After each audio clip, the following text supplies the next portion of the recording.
দুদিনের সফরে দুপুরে দিল্লি যাচ্ছেন প্রধানমন্ত্রী শেখ হাসিনা, বৈঠক করবেন নরেন্দ্র মোদির সঙ্গে।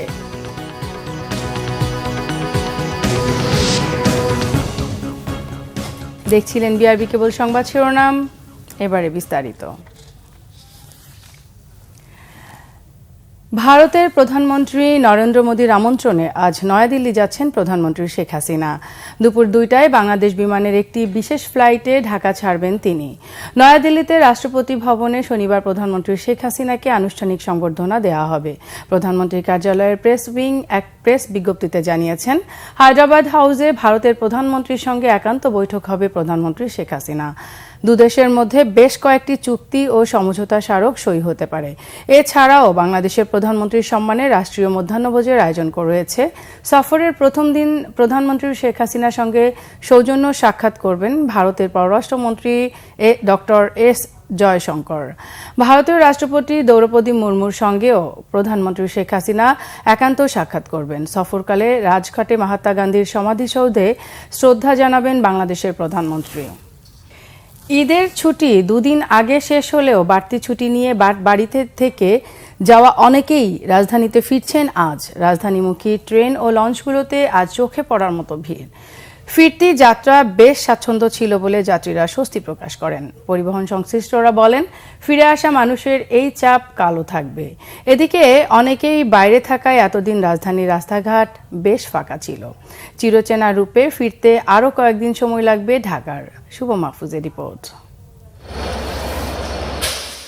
সাপ্তাহিক ছুটির দিন সামনে রেখে ঈদের টানা ছুটি কাটিয়েছেন অনেকেই। ফুরিয়ে আসে সেই ছুটিও, জীবিকার তাগিদে আবারও ফিরে আসা কর্মক্লান্ত জীবনে। শুক্রবার সকালে কমলাপুর রেল স্টেশনে ভিড় ছিল ফিরে আসা মানুষের। প্রিয়জনদের ছেড়ে আসা কষ্টের হলেও ছুটি শেষে জীবিকার তাগিদে আসতে হচ্ছে সবাইকে। যে ঈদ মোটামুটি আলহামদুলিল্লাহ ভালোই কাটাইছি, যদিও একটু বৃষ্টি ছিল আমাদের ওইদিকে, এই জন্য একটু অসুবিধা হয়েছে।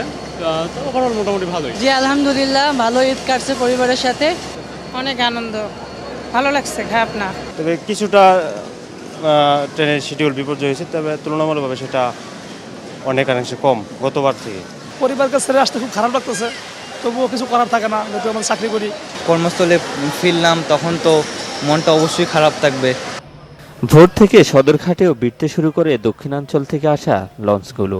বাড়ি যাওয়ার সময় কিছুটা ভোগান্তি থাকলেও ফেরার পথে চাপ না থাকায় স্বস্তি প্রকাশ করেন যাত্রীরা।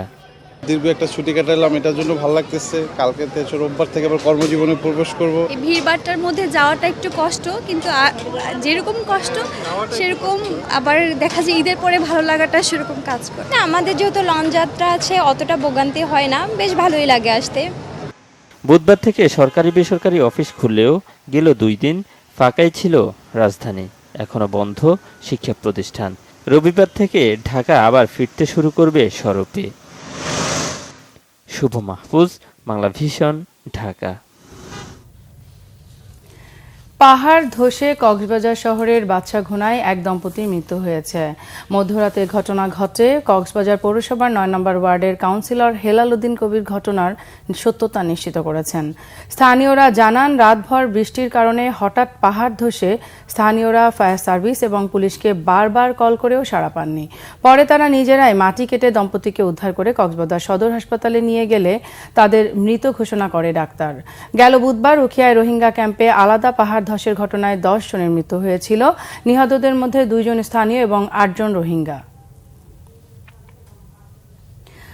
গাজীপুরের কাশিমপুরে সুয়ারেজের লাইনে গ্যাস জমে বিস্ফোরণে এক শিশুসহ 5 জন দগ্ধ হয়েছে। কাশিমপুর শ্রীপুর আঞ্চলিক সড়কে কাজী মার্কেট এলাকায় গত রাত 8:30টার দিকে প্রায় 200 মিটার এলাকা জুড়ে সুয়ারেজের ড্রেনের ভেতরে গ্যাস জমে বিস্ফোরণ হয়ে ধোঁয়ার আচ্ছন্ন হয়ে পড়ে চারপাশ। এ সময় ম্যানহোলের ঢাকনাগুলো উড়ে যায়। প্রায় 15 ফিট পরপর ড্রেনের উপর ঢাকনাগুলো দেওয়া ছিল। 4 ফিট চওড়া বেশ কয়েকটি ঢাকনা বিস্ফোরণে উড়ে গিয়ে রাস্তার উপর পড়ে। এ সময় পাশের কয়েকটি দোকানের শাটার গ্লাস ভেঙে যায়। বিস্ফোরণে কয়েকজন পথচারী দগ্ধ হয়।